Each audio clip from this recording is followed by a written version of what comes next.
Bwana, mambo vipi? Kwa jina naitwa Maninja Photographer. Wanaonifahamu nadhani wananijua.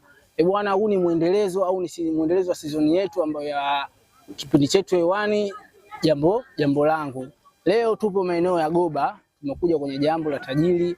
Kama unavyoona nyuma hapo, kulikuwa kuna jambo kubwa hapo, ila sasa hizi tunashukuru Mungu kwamba jambo limeisha. Kama unavyoona watu ndo wanakusanya vitu.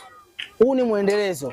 Leo tupo kwenye jambo Goba, ila kesho na kesho kutwa hatujui tutakuwa wapi. Hivyo ukitaka kuona mambo kama haya, ukitaka kuona mambo ya interview yetu kama hizi, tembelea kurasa zetu za mitandao ya kijamii. YouTube tunapatikana kwa jina la Maninja Photographer. Pia usisahau Instagram tunapatikana kwa jina la Maninja Photographer. Tuelewane kidogo hapo. YouTube ni Maninja Videographer, ila Instagram ni Maninja Photographer. Pia tunapatikana TikTok kwa wale wapenzi wa TikTok, wazee wa tap tap.